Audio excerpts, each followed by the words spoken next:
السلام علیکم. ہمارے چینل بیا اور مالا پر خوش آمدید. اگر آپ ہمارے اس چینل پر پہلی دفعہ آئے ہیں یا آپ نے ابھی تک سبسکرائب نہیں کیا تو بیا اور مالا کو سبسکرائب کرنا نہ بھولیے. دنیا میں ہونے والے ہر کرائسس، کرپشن، کرائم اور سن کی بڑی وجہ صرف اور صرف عورت ہے. میرے بڑھتے قدم وہیں جم کے رہ گئے. عورت کی زبان سے عورت کے لیے ہی یہ سب کچھ سن کر میرا تو کیا سب کا ٹھٹک جانا فطری ہوتا. وہ جو کوئی بھی تھی اپنا نقطہ نظر بیان کر کے نپے تلے قدموں سے دور جا چکی تھی. میں صرف اس کی پشت دیکھ سکا یا پھر لہجے کی نغمگی محسوس کر سکا. اس کی آواز میں بڑا سحر تھا. وہ اپنی آواز، لہجے اور اپنی باتوں کی خوشبو سے سب پر جادو کر کے جا چکی تھی. باقی 2-4 خواتین بت بنی کھڑی تھیں. انہی میں مسز رحیم الدین کو میں پہچان چکا تھا. یہ ہمارے خوبصورت لان میں ہونے والی ایک خوبصورت گیٹ ٹوگیدر تھی. میرے ڈیڈی ایک کامیاب سرجن تھے اور میں ان کی مرضی کے خلاف آرمی جوائن کر بیٹھا تھا. یہاں سب ڈیڈی کے کولیگز تھے. میرے صرف 2 دوست شامل تھے. دراصل ڈیڈی آج میرے لیے پھندا تیار کیے بیٹھے تھے. میں جو اپنے مشن کی دھن میں کافی آگے بڑھ چکا تھا اور شادی کے لیے کبھی سوچ ہی نہ سکا، آج ڈیڈی میری منگنی کرنا چاہتے تھے. اشما میری چچا زاد تھی اور ڈیڈی کے ساتھ جاب کرتی تھی. جب ڈیڈی نے اس کے لیے رائے لی تو میں خاموش دیکھتا رہ گیا. دیکھا جاتا تو انکار کی کوئی وجہ نہ تھی. وہ خوبصورت، تعلیم یافتہ اور پرکشش شخصیت کی مالک تھی. پھر یہ بھی سنا تھا کہ وہ شاید شروع سے ہی مجھے پسند کرتی آئی تھی، لیکن میرے دل میں شروع سے اس محبت نام کے لیے کوئی گوشہ نہ تھا. پہل پڑھائی میں گم رہا، اس لیے وقت ہی نہ ملا. نہ ہی کوئی صورت دیکھ کر دل کی دھڑکنیں بے ترتیب ہوئیں، نہ کسی کے حسن کا جادو چلا. پھر اس خشک اور سخت سروس میں ان کاموں کے لیے گنجائش ہی نہ نکل سکی. یہ حدیں صرف میرے لیے مقرر تھیں، ورنہ دوسرے سب ان حدود کو پار کر چکے تھے. نہ جانے کب سے، کوئی بچپن سے، کوئی لڑکپن سے، کوئی جوانی سے. اور وہ میرا روم میٹ ارباز خان، وہ تو نہ جانے کتنی بار یہ حدود پار نہیں بلکہ پھلانگ ہی چکا تھا. وہ مجھے کہتا تھا، یار بلال، یہ جو لڑکی ہے نا، یہ ایک پہیلی، ایک راز ہے. یہ پہیلی بوجھ لی جائے اور راز افشا ہو جائے تو یار پھر وہ پہلے جیسے سرور اور گماں کے لہجے نہیں رہتے، جوش نہیں رہتا اور سارا چارم ہی ختم ہو جاتا ہے. وہ اپنی باتوں سے مجھے ہمیشہ حیران کر دیتا اور چونکا دیتا. میں اس کے ساتھ رہ کر ہمیشہ حیران ہی رہا. ہر لڑکی اس کے بارے میں جانتی تھی کہ یہ شخص سیدھا سبھاؤ فلرٹ ہے. 2 قدم چلتا ہے پھر ساتھ چھوڑ دیتا ہے. ایک بھانورے کی مانند ہے جو رس چوس کر اڑ جاتا ہے. میں حیران ہوتا. سب اس کے بارے میں جانتی تھی، لیکن پھر بھی اس کی چاہت کی متمنی، اس کی محبت کی پیاسی اور اس کے ساتھ کی خواہاں رہتی. میں اپنی بے بسی اور ان کی کم عقلی اور بے وقوفی پر ماتم کر کے رہ جاتا. میں اس وقت چونکا جب ڈیڈی میرا کسی سے تعارف کروا رہے تھے. بلال بیٹا، ان سے ملو، یہ ڈاکٹر ابیہا شیروانی ہے، اور ابیہا یہ میرے بیٹے کیپٹن بلال. السلام علیکم. وہ مسکرائی. اس لمحے وہ بے حد پیاری لگی. میں نے سر کے اشارے سے جواب دیا اور اس پر نظریں جما دی. میرے اندازے کے مطابق اس کی عمر 26 سال کے قریب ہوگی. وہ نہایت نازک، خوبصورت پرپل کرنکل ساڑی اور پنک لپسٹک. اس کے علاوہ اس کے چہرے پہ میک اپ نام کی کوئی چیز نہ تھی. یہاں تک کہ اس کی بڑی بڑی ذہین فضول ساز آنکھیں بھی کاجل سے محروم تھیں. آپ باتیں کریں، میں ڈاکٹر شیروانی کو کمپنی دوں. ڈیڈی کی آواز پر میں گڑبڑا گیا. کسی بھی عورت کا اس طرح جائزہ لینا میرا معمول نہ تھا. میں اپنی اس حرکت پہ خود حیران ہو کے رہ گیا. ڈاکٹر شیرازی بھی خوب ہیں. اپنی بات پر وہ خود ہی کھلکھلا کے ہنس پڑی. وہ ہنستی ہوئی اور بھی پیاری لگ رہی تھی، لیکن میں تو اس کی آواز اور اس کے لہجے کی نغمگی میں کھو کر رہ گیا. یہ وہی تھی جو عورت ہو کر عورت کو مجرم گرداننے والی۔ آپ کی آواز بہت پیاری ہے۔ بے اختیار یہ جملہ میری زبان سے پھسل پڑا۔ اس نے چونک کر میری طرف دیکھا۔ اس کی آنکھوں میں کچھ تھا جو ایسی عورت کی آنکھوں میں ہوتا ہے جو ایسی اچانک بات سنتی ہے۔ اس کے لیے شکریہ ادا نہیں کروں گی۔ انگلی میں پہنی ہوئی رنگ سے کھیلتے ہوئے وہ بولی، اس سے احساس مر جاتا ہے اور خوبصورت احساس کو زندہ رہنا چاہیے۔ یہ زندہ رہنے کا جواز بنتی ہے۔ تعریف کرنے والا خود حسین ہوتا ہے جو دوسروں میں حسن کو محسوس کرتا ہے۔ میں حیران ہوں، ایک ڈاکٹر اس قدر خوبصورت گفتگو بھی کر سکتا ہے۔ میں کھل کر اس کی تعریف کرنے لگا۔ تعریف؟ ہاں، باقی کی آپ اپنے مسز کی کیجیے گا، ان کے لیے سنبھال کے رکھیے۔ نہ جانے اس کی نظروں اور لہجے میں کیا تھا۔ میں اپنے ارد گرد کا جائزہ لینے لگا۔ اس کی نکرئی ہنسی چاروں طرف خوشبو کی طرح پھیل گئی۔ Hello doctor Abiha. سامنے سے آتے ڈاکٹر گلریز حیات نے تب ہمیں چونکا دیا۔ کیسے ہیں آپ؟ میں نے آتے ہی آپ کو دیکھ لیا تھا، لیکن آپ کے ساتھ میں کھڑے لوگ کچھ بات ادھوری چھوڑ کے وہ کندھے اچکا کے رہ گئی۔ ارے ہم جانتے ہیں، نہ جانے کیا بات تھی۔ مجھے دونوں کی کوئی بات سمجھ نہیں آئی۔ پھر دونوں نے اپنے مریضوں کے بارے میں گفتگو شروع کر دی، لیکن وہ لمحہ بلمحہ اپنی نظریں مجھ پہ گاڑتی پھر جھکا لیتی۔ نہ جانے ان میں کیا تھا۔ میں پہلو بدل کر رہ گیا۔ پھر میری بہن امیہ نے مجھے آواز دی تو میں ایکسکیوز می کہہ کر اس کی طرف بڑھ گیا۔ پھر وقفے سے میری نظریں اسے کھوجتی رہیں۔ کبھی کسی کے پاس کھڑی ہوتی، اشما مجھے چونک کر دیکھتی، پھر اطمینان بھری مسکراہٹ اس کے لبوں پہ پھیل جاتی۔ وہ مطمئن کیوں نہ ہوتی؟ جسے اس نے چاہا تھا اس کو پا لینے کی سند اسے آج اور ابھی ملنے والی تھی۔ کتنی خوش قسمت تھی وہ۔ لیکن میری نظریں تو ڈاکٹر ابیہ کو تلاش کر رہی تھیں۔ کتنی عجیب اور انوکھی بات تھی۔ میں اس وقت کسی اور عورت سے امپریس ہوا، اس کے سحر میں بندھا، اس کے لیے بے چین ہوا، جس وقت ایک دوسری لڑکی میری قسمت میں باندھی جا رہی تھی نا عجیب بات۔ سامنے وہ مجھے ڈاکٹر شمسا سے محو گفتگو نظر آئی۔ میں جھٹک کر ذہن کو دوسری طرف ورگلاتا تو دل مچل جاتا، دل کو شرافت سے سمجھاتا تو نظریں بغاوت کرنے پر اتر آتی۔ اف، میں چکرا سا گیا۔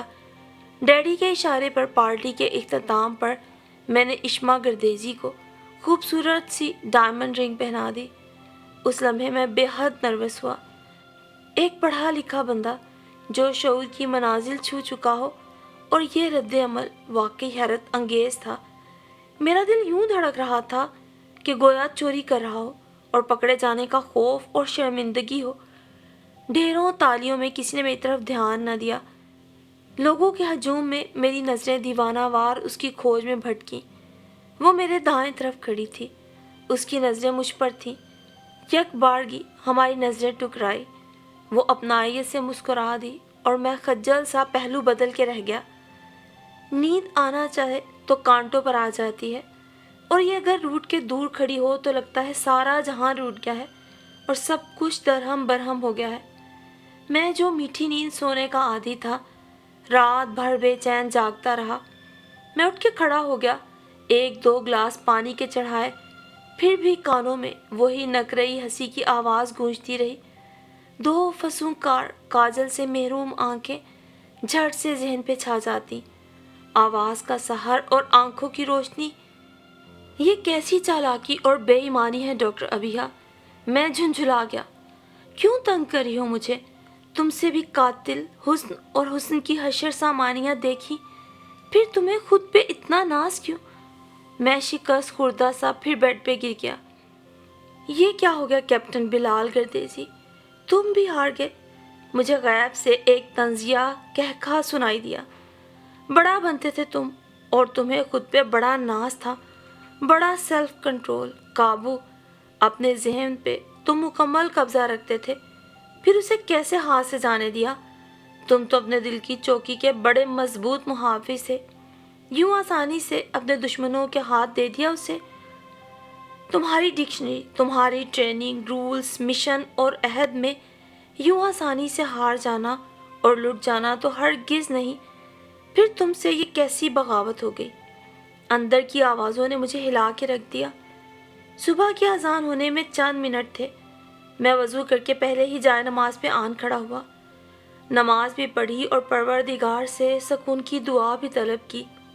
لیکن تانگ آ کر میں نے دراز سے پھر سلیپنگ پلز کی شیشی منہ میں انڈیل لی۔ اپنی شکست کا منظر دیکھنے کی اب مجھ میں مزید ہمت نہ تھی۔ دھندلا دھندلا سا یاد رہا کہ نیند آ رہی ہے۔ نہ جانے میں پھر کب تک سوتا رہا، مجھے کچھ یاد نہیں۔ جب آہستہ آہستہ آنکھ کھلی تو امیہ کی خوشی بھری ہلکی سی چیخ سنی، پھر اس کے دوڑتے قدموں کی آواز۔ نیند سے بوجھل پپوٹے اب بھی بھاری تھے، اپنا جسم بے حد تھکا تھکا سا لگا۔ سر بھی سر نہیں، کوئی اور وزنی اور گھومتا ہوا گولا لگ رہا تھا۔ اسی لمحے پھر وہی صورت سامنے آئی۔ میں اپنی بے بسی پہ تلملا اٹھا۔ پھر ممی کی بھیگی آنکھیں، ڈیڈی کا فکر مند چہرہ، اشما کا اداس اور امیہ کا محبت بھرا چہرہ۔ اوہ سویٹ ہارٹ! ممی دیوانہ وار میرا منہ چوم رہی تھی اور برابر رو بھی رہی تھی۔ ڈیڈی محبت سے میرے بال سنوار رہے تھے۔ امیہ نے یقیناً میرا ہاتھ اپنے ہاتھوں میں تھاما ہوا تھا اور دیوانہ وار چوما تھا۔ اپنی فیملی کی محبتوں اور چاہتوں کا میں شروع سے معترف اور دعوے دار تھا، لیکن اس طرح سو کر جاگ اٹھنے پر سب ایک ساتھ، میری سمجھ میں کچھ نہ آیا۔ میں نے اٹھنے کی کوشش کی لیکن پھر بھی چکرا کر ممی کی باہوں میں سما گیا۔ ممی نے مجھے اپنے محبت بھرے سینے میں چھپا لینے کی پوری کوشش کی، پھر ذہن پر دھندلاہٹ چھا گئی اور میری آنکھیں بند ہوتی گئیں۔ ممی اور امیہ کی سسکیاں اب بھی ذہن پر دستک دے رہی تھیں، پھر قدموں کی آوازیں دور ہوتی چلی گئیں۔ نہ جانے اس بار میں کتنی دیر ہوش کی دنیا سے بیگانہ رہا کہ ایک سوئی چبھنے کا احساس ہوا اور میں نے چونک کے آنکھیں کھول دی۔ وہ میرا دشمن، میرا قاتل میرے سامنے تھا۔ لبوں پر وہی قاتلانہ مسکراہٹ تھی، آنکھوں میں وہی جاندار سی چمک تھی۔ اس نے نیڈل میرے بازو کی رگ میں اتار دی تھی۔ میری نظریں نیڈل سے ہوتی ہوئی سٹینڈ پر پھر ڈرپ پہ ٹک گئیں۔ حیران ہو رہا میرا فطری حق تھا۔ میرا سر چاروں طرف گھوما۔ کمرہ بلا شبہ صاف ستھرا اور پیارا تھا، لیکن یہ میرا بیڈ روم نہیں، ہاسپٹل کا روم تھا۔ بیڈ پر بچھی سفید براق چادر، دائیں طرف میڈیسن سٹینڈ اور سامنے کھڑی doctor Abiha sherwani. Hello captain, کیسے ہیں آپ؟ میں کمرے کا تفصیلی جائزہ لے چکا تو وہ مسکرائی۔ یہ میں کہاں ہوں اور کیوں ہوں؟ میں نے حیرت سے پوچھا۔ کہاں ہے کا جواب ہے کہ وہاں ہے جہاں آپ نے آنے کی فضول سی کوشش کی۔ ہمارا ہاسپٹل دیکھنے کا اگر ایسا ہی شوق تھا تو کہا ہوتا، ہم پورے ہاسپٹل کو آپ کے حضور کسی ڈش کی طرح پیش کر دیتے۔ وہ مسکرائی اور بات جاری رکھی۔ رہا سوال کیوں ہونے کا، تو یہ بڑا آسان سوال ہے۔ آپ نے ڈھیروں ڈاکٹرز، مثلاً ڈاکٹر ابیہا اپنی منگیتر، ڈاکٹر اشما اور ڈیڈی سرجن جبران گردیزی کے ہوتے ہوئے اس قدر فضول حرکت کی کہ ہمیں آپ کے شوق کو دیکھتے ہوئے یہاں لے آنا پڑا، اس لیے آپ یہاں ہیں۔ مجھے طنز و مزاح میں تو وہ بڑی ماہر لگی، پھر مجھے ہلکا ہلکا سا یاد آیا کہ نیند نہ آنے پہ میں نے کیا کیا تھا۔ میں ناشتے پہ نہ پہنچا تو ڈیڈی نے پوچھا، ممی نے سوئے رہنے کا مشورہ دیا، مگر جب لنچ میں بھی کمرے سے باہر نہ نکلا تو سب کو تشویش ہوئی۔ دروازہ نہ کھلا تو عبدل نے کھڑکی کا شیشہ توڑ دیا۔ ٹیبل پر شیشی دیکھ کر سب سمجھ گئے۔ یوں ڈیڈی آئے، ہاسپٹل لائے، میدا واش کیا گیا، ڈرپس لگی اور پھر جا کر اگلی صبح مجھے ہوش آیا۔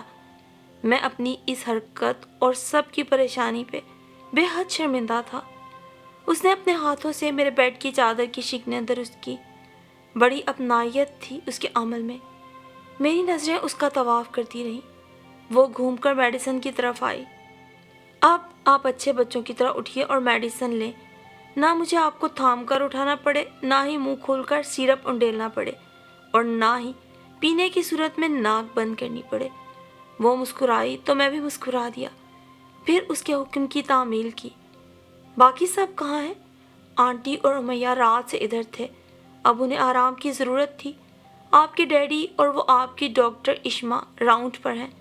میڈیسن کی شیشیاں واپس رکھتے ہوئے وہ بولی، ویسے بائی دا وے، کیا حوروں سے ملنے کا اشتیاق اس قدر بڑھ گیا تھا کہ یوں اس دنیا سے جانے کی ناکام کوشش کی؟ وہ میرے سامنے آ کے مسکرائی تو بڑی دل نشیں لگی۔ آئی ایم سوری ڈاکٹر ابیہ، دراصل مجھے نیند نہیں آ رہی تھی، میں جھجک کر بولا۔ تو یوں دوسروں کی نیندیں اڑانے کا تو کوئی تک نہیں بنتا، وہ سنجیدگی سے بولی۔ بے دھیانی میں ایسا ہوا، میری نظریں نیچے تھیں۔ ایکسیلنٹ، اگر آپ جیسے لوگ بے دھیانی برتنے لگیں تو پھر اس ملک کا تو خدا حافظ۔ اس کے خوبصورت لہجے میں کاٹ تھی۔ میں نے چونک کر اسے دیکھا۔ وہ میرے سرہانے آ کھڑی ہوئی اور تکیے کے سہارے مجھے بیٹھنے میں مدد دی۔ پھر آئس کولر سے جوس کا پیکٹ نکال کر اس میں اسٹرو ڈال کر محبت اور اپنائیت سے میری جانب بڑھایا۔ اس وقت وہ مجھے بے حد اپنی سی لگی۔ آئی ایم سوری، آپ کو میری وجہ سے پریشان ہونا پڑا، میں جوس کا سپ لے کر بولا۔ نو ٹینشن، وہ فراخ دلی سے مسکرائی۔ پنک لباس میں وہ بے حد پیاری لگ رہی تھی۔ دل نشین آنکھیں بے خوابی کی چگلی کھا رہی تھی۔ It is my duty. ہاں یہ اور بات ہے کہ درد جب اپنوں کا ہو تو محسوس زیادہ ہوتا ہے۔ اس کی آنکھیں اس کے لہجے کی چگلی کھا رہی تھیں۔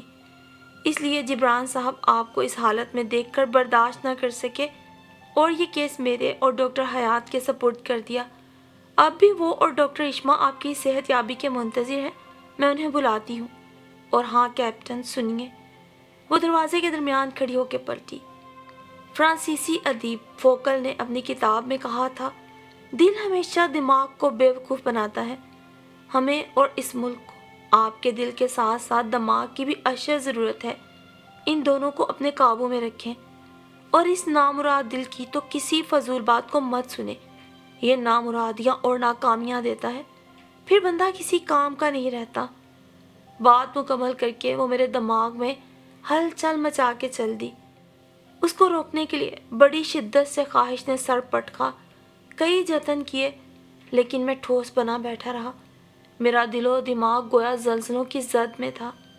یہ کیا ہو رہا ہے؟ یہ پے در پے حادثات، ایسا کیا ہو گیا؟ ایسا تو کبھی نہیں ہوا۔ کیا کوئی انسان دوسروں کے لیے اس قدر کشش بھی رکھتا ہے کہ دوسرے کو مقناطیس کر دے اور وہ کھنچا چلائے؟ ارے کیا محبت کا روزن اس عمر میں کھلنا تھا؟ کس لاپرواہی اور بے فکری سے زندگی کا یہ سفر طے کیے جا رہا تھا اور یہ اچانک کسی سے کس قدر خوبصورت ٹکراؤ ہو گیا، یہ تو کبھی سوچا بھی نہ تھا۔ یوں کوئی احساس پیدا کر دے گا، دل کے تاروں کو چھو کر درد جگا دے گا، ایسا تو زندگی میں کسی لمحے سوچنے کی ہمت بھی نہ تھی، نہ فرصت۔ پھر یہ کیا اور کیوں کیا؟ اپنی بے بسی پر میں جھنجھلا اٹھا۔ ڈیڈی آئے اور دیر تک میرے پاس بیٹھے رہے۔ پھر اشما آئی۔ ہیلو کیپٹن، کیسے ہو بھائی؟ وہ کافی فریش لگ رہی تھی، ادھر ادھر کی باتیں کرتی رہی، پھر اچانک بولی، بلال، اگر آپ کو اس رشتے سے انکار تھا تو مجھ سے بات کی ہوتی، یوں میری وجہ سے خود کو تماشا نہ بناتے اور نہ مجھے۔ But do you mean asthma? میں کچھ نہ سمجھا۔ دیکھیے، اتنی مقدار میں ڈوز لینا اور وہ بھی منگنی کی رات، اس کا مطلب آپ مجھ سے بہتر سمجھتے ہیں۔ میں پریکٹیکل لائف گزار رہی ہوں۔ مجھے یہ کہنے میں کوئی آڑ نہیں کہ میں نے صرف اور صرف آپ ہی کو چاہا ہے، آج سے نہیں شروع سے، اور میں کسی صورت بھی آپ۔ اس کی بات پوری ہونے سے پہلے ڈاکٹر ابیہ دستک دے کر اندر چلی آئی۔ میں جو اشما کی بات پر حیران اور پریشان ہو رہا تھا، میری ساری پریشانیاں اسے دیکھتے ہی ہوا ہو گئیں۔ میرا دل و دماغ اور نظریں اس کی طرف متوجہ ہو گئیں۔ اپنے کیپٹن کو پھسلنے سے پہلے ہی کیچ کر لو۔ وہ مسکرائی تو اشما بھی مسکرا دی۔ اور ہاں اشما، تمہیں کسی فضول بات کو سوچنے کی ضرورت نہیں۔ جناب کو نیند نہیں آ رہی تھی، اس لیے میٹھی گولیاں سمجھ کے ہضم کرنے کی کوشش کی۔ آخر تم جیسی پریٹی گرل کو پا کر کسی کو نیند آ ہی کیسے سکتی ہے؟ میں نے دیکھا کہ اشما کے چہرے کا تناؤ کچھ کم ہو گیا، ہلکی سی مسکراہٹ اس کے لبوں پر پھیل گئی۔ ڈاکٹر ابیہ نے ڈرپ کی سرنج میرے بازو سے نکالی اور کاٹن کا پاہا زخم پہ رکھ کر میرا بازو موڑ دیا۔ اس کے ہاتھوں کا لمس مجھ پر عجیب سا سحر طاری کر گیا۔ مگر اس کا رویہ نارمل ہی رہا۔ مریضوں کو ڈیل کرنا اس کی ڈیوٹی تھی۔ اشما نے اپنا اسٹیتھوسکوپ اٹھایا اور خدا حافظ کہہ کے باہر نکل گئی۔ You are all right, you can go. اور ہاں، اگر اب آپ کو ہاسپٹل دیکھنے کا شوق ہو نا تو نارملی بتائیے گا۔ وہ مسکرا کر میرے سامنے بیٹھ گئی۔ اور اگر آپ کو دیکھنے کو دل چاہا تو… اچانک میری زبان سے یہ جملہ پھسلا اور میرے لہجے میں گھلی لگاوٹیں محسوس کر کے اس نے چونک کر مجھے دیکھا۔ میں نے پہلے ہی آپ سے کہا تھا کہ دل کی مراد پہ غور مت کریں، وہ آہستگی سے بولی۔ میڈیکل سائنس میں دل کی کیا ویلیو ہے؟ میں نے براہ راست اس کی آنکھوں میں جھانکا۔ اس کا کام خون پمپ کرنا ہے، اسے صرف اسی کام پر لگا رہنے دیا جائے تو اسی میں بہتری ہے۔ کافی اچھی ڈیبیٹر معلوم ہوتی ہیں آپ۔ میں نے اس پر نظریں گاڑی، لیکن پھر بھی میری بات کا جواب نہیں دے سکی۔ اس نے لمحہ بھر کو میری طرف دیکھا۔ اس کی آنکھوں میں نامعلوم کیسی چبھن تھی۔ اشما، تمہارے نصیب میں لکھ دی گئی ہے، اب اسی کو دیکھو۔ وہ اٹھ کھڑی ہوئی اور ہنستی ہوئی بات ٹال گئی۔ اور ہاں، وہ اچانک مڑی۔ یہ آپ کہنا اجنبی سا لگتا ہے نا، لیکن ڈاکٹر ابیہ، ضروری تو نہیں جو قسمت میں لکھ دیا جائے وہ دل پہ بھی راج کرے۔ میری بات پر وہ لمحہ بھر کو خاموش کھڑی کھڑکی سے باہر خلاؤں میں گھورتی رہی۔ کیپٹن بلال، آئی نو کہ قسمت میں لکھے جانے والے دلوں میں نہیں بستے، اور دل کی بستی تو ایک چانس کی محتاج ہے۔ یہ نگری ایک ہی بار بستی ہے اور ایک ہی بار اجڑتی ہے۔ یہ ایک بار اجڑ جائے تو پھر کبھی نہیں بستی، پھر دل کا نگر ایک ویران جزیرہ بن جاتا ہے۔ وہ بولتی رہی اور جاتے جاتے میں نے بس اتنا دیکھا کہ اس کے ہاتھوں میں پکڑا ٹیشو آنسوں سے بھیگ چکا تھا۔ پھر وہ ایک جھونکے کی طرح کمرے سے باہر نکل گئی اور اپنے لہجے کی خوشبو، اپنی خوشبو اور اپنے آنسوؤں کی خوشبو وہ بھی ساتھ لے گئی۔ عجیب سا سحر ہو گیا تھا میرے ارد گرد، اور میں خود کو اس سحر میں، اس مضبوط جال میں جکڑا ہوا محسوس کرنے لگا۔ ضرور کوئی اس کے دل میں زخم ہے، تبھی زخم ادھرنے کی خوشبو بھی آئی ہے۔ میرے دل نے پکارا، کوئی بات ہے ضرور، کوئی چوٹ، تبھی تو محسوس ہوتی ہے۔ میں ہاسپٹل سے ڈسچارج ہو کے گھر آ گیا۔ امیہ اور ممی نے جشن صحت منایا، بہت خوشیاں منائیں اور سب آئے، مگر وہ متاع دل اور متاع جان نہ آئی۔ ہر لمحہ جس کا انتظار رہا، ہر آہٹ پہ جس کا گمان رہا، کسی سرسراتے آنچل پر، لہجے کی دلکشی پر، قرب کی خوشبو پر، لیکن خام خیالیاں اور خوش فہمیاں ہی رہیں۔ رات بیت گئی لیکن وہ نہ آئی۔